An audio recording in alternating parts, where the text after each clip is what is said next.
What's up, folks? Welcome back to the channel. Boozer here. Thanks for stopping by. Hopefully, you guys are having a good Friday. The weekend's right around the corner, so hang in there, everybody.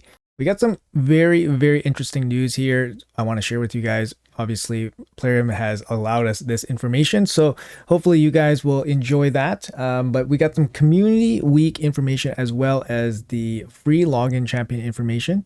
We will reveal it all, as much as we know anyways, to you guys right now, so stay tuned. All right, guys. So event overview here. So the community week is all about the community. That kind of made me a little bit skeptical, but okay. So there's a new reward calendar. That's pretty important. This is a first ever type of event that they're doing. Log in daily starting April 10th to collect fragments of the free community legendary champion, Iudex Artor, and help select the final reward for the entire community starting April 8th. So if you guys recall, last year we had the Wixwell community champion, where basically people voted on his skills every, I think, week or something, or every couple days, and then they basically built the champion Wixwell. I thought that was way more interesting, as opposed to this year where they're just, we're just choosing a reward that we want, which is not as interesting, right? So I would say this year is definitely a downgrade. Maybe they had some issues last year with Wixwell, or maybe the issues that Wixwell eventually caused maybe soured them from going that route again. But I thought that was really fun last year, where they allowed the community to basically build a champion. My guess is that they didn't really want to juggle with figuring out a kit that's good and interesting, but not busted or potentially busted in the right combination. So they probably didn't want to figure out some new skill sets for a new champion. So they just gave us a champion and let us choose a reward instead. I think that's a bit of a miss, in my opinion. All right, so some key dates here that we want to make note of. So April 8th is when the voting of everything starts. May 9th is when everything ends. Keep in mind, April 10th was when the calendar would start opening. You can kind of see here, April 10th. And the stop date is actually a little bit different too. It's 2 days after the relic vote ends. So it's a little bit different. So May 5th for the calendar. So just some quick visuals here. We got the reward calendar. We got the free legendary relic vote. Again, this was a vote every couple days or a week for Wixwell. So this time it's just one vote. Free champion. I guess Iudex Artor. So he's a Sacred Order champion. We'll talk more about him. We got his kit in this video as well. And then a surprise finale. I think it's going to be... Last year we had that award show, which was very, I guess, cool. It was cool for Nupkeks to do the reward show, especially fly out to Warsaw and meet the gang and, be at the headquarters and all that. That was super cool. I thought the general rewards were kind of... they could have done a little bit better with that, but it's nice to recognize people in the community and all that. So right now, I have no idea what this is. So, cool. Let's move on. All right, so let's quickly talk about what's going on with this reward calendar. So it's a 25-day loyalty program. Each contains a reward and a greeting. So every day has 25 slots. So each day is allocated a slot.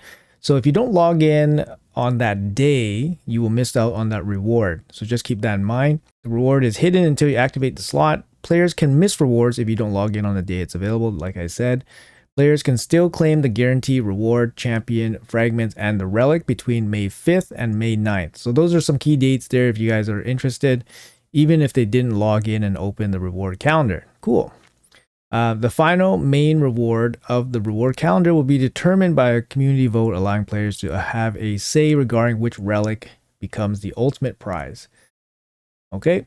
All right, guys. So let's share a couple notes here from Plarium about what they have to say about Iudex. Sorry, somebody tell me how to say this guy's name. Iudex. I'm just gonna call him Iudex Artor. So he's a brand new champion whose fragments are scattered, blah, blah, blah. It's a guaranteed reward. He's actually a guaranteed reward, so you don't actually need to collect all his fragments in the 25-day calendar. Sacred Order, support, spirit. He's a decent support champion that would be helpful for both PvP and PvE. That's a tall order. He's all about supporting your team. He heals your allies with A1, blah, blah, blah, blah. We can go over his kit. Iudex Artor will be especially a valuable asset for early and mid-game players and will become a great addition to your roster as a reviver. Great. Yeah, that's cool. Sacred Order, they got Cardinal, I think. They got Cardinal and they got Ursula for the reviver role. I mean, a more accessible reviver role, but yeah, free reviver here would be awesome. And here is his kit. A1 is an AoE. It's a heal all allies by 5% of this champion's max HP. That is not bad. That's not bad. AoE is always good. That means he can be flexible. You can put in a stun set that can help you get through faction wars.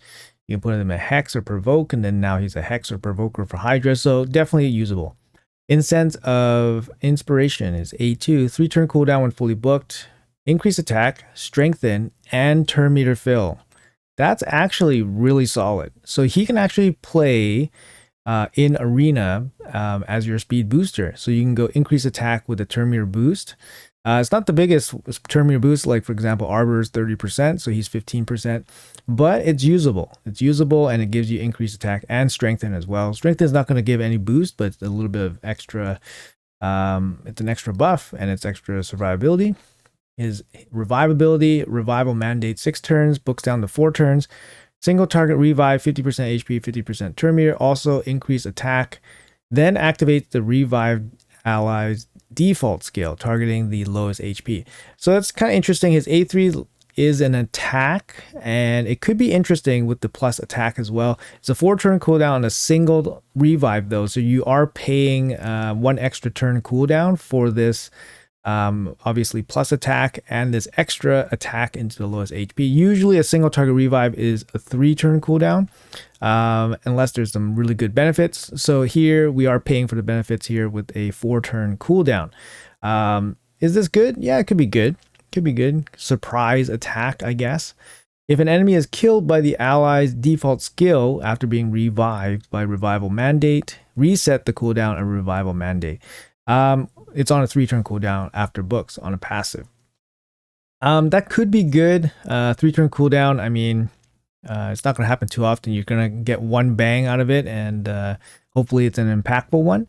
And then speed in all wars battles. Oh, sorry, speed in arena battles, 25. Arbiter is 30%, so he's 25%. So before you get Arbiter, this guy can be actually pretty good. You get turn meter boost with the increased attack. You got an AoE attack, so that means he can attack. You know, he could be a stun champion, like a fast stun champion, or just a fast champion.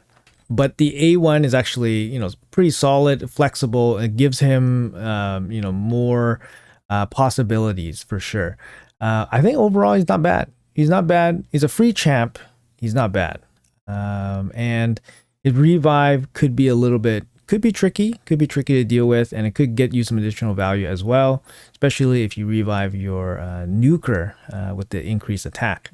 But yeah, definitely helpful for newer players for sure. And of course he's free, so it's pretty huge. Like if you were looking at him versus like Gore Grab, it's pretty close. If you're looking at him versus Gore Grab, it's pretty close. The problem is that Artor here is a legendary champion. So a legendary champion, he's going to soak up 9 books. If you can dodge his A1 completely, that would be ideal. Then it's only 5 books. But, you know, I would say he is significantly better than Gore Grab at the same role, like speed booster plus speed lead for arena, like at least in the beginning. Gore Grab has other uses, obviously. His team revive for faction wars hard bosses, bosses are incredibly useful. But he also brings a revive as well, and it's going to be really good for Sacred Order.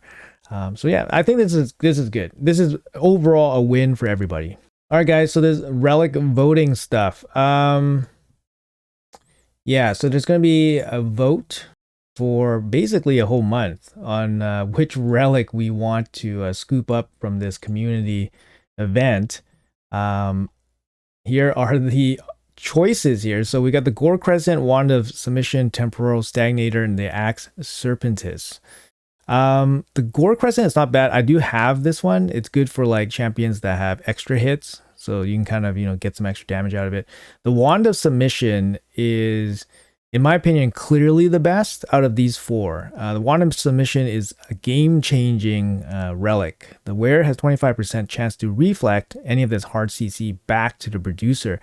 The sheep debuff being sent back is very, very insane. When you level up this relic, the odds or the chance goes up, which is yeah, really insane. So you can have a very good chance, or at least a reasonable chance, to send back some of this hard CC. It is the best one, and the reason why I would say it's the best one, not only is it because like statistically it's like, you know, just off the kit it is the best one, but I think if you were to look at it from a player that's new or mid game, and let's say they never ever get a legendary relic, some people will be like this. They'll be playing the game forever. They'll, you know, struggle in Chimera, whatever, and they'll never get resources. And let's say they never get a legendary relic. If you had one legendary relic from these four and you never get another one, it would be the Wand of Submission to give you best overall value in content. The argument here that I see is that people are maybe leaning towards Temporal Stagnator. The reason why is because it's a clan shop or a clan relic, and it's hard to get. And that's true, it is hard to get. But in terms of like overall impact, I think the Wand of Submission is just generally more useful and stronger for a wider range of players. So I would say the Wand of Submission would probably win this vote, probably decidedly. I would say 70. I would say 70 for Wand of Submission, 20 for Gore Crescent, maybe 5 for the Stagnator. The Axe of Serpentis is very underpowered, whereas single target attacks deal 5% more damage for each exposed neck in the battle. It's very underpowered for a legendary relic. I don't know if that's what they're aiming for. Maybe they're aiming for having really shitty relics. Because yeah, this one is very underpowered. It's very niche. And yeah, even if it was niche, it's still not great. Like this 5% more damage needs to be like 50% more damage, and even then it's probably not even worth using over a lot of different relics. I would say the Magnificent Talon, a rare relic, would probably deal more overall damage against Hydra than this Axe Serpentis relic, which is insane, right? Anyways, so that's gonna be my vote, Wand of Submission. And yeah, that's going to wrap it up. We got all the news here for you guys. I think the biggest thing is, you know, the kit for Artor here. The relics, there's really no real comment. You just vote whatever you want, but I think the Wand of Submission should win. I think, yeah, pretty easily. But yeah, Artor's kit here, he looks solid, especially for earlier mid-game players. The problem is that, you know, he requires 9 books. At the worst case scenario, best case scenario, he you know, takes maybe like 2 books or 4 books just for his A2 and A3. His passive, I mean, you can opt to book him out or not, but obviously early games will struggle with booking legendaries, but he's a pretty decent champion overall. And of course, we'll help you guys out in Faction Wars, and in Faction Wars Hard, it's coming up. So, you know, a Reviver will definitely be useful. And one more last look here at the dates, just in case you guys are interested. But anyways, that's going to be it for the video. Hopefully you guys enjoyed it. Let me know in the comments below what you guys think about all these upcoming community events. And yeah, thanks for watching. Appreciate your time. And I'll see you guys in the next video.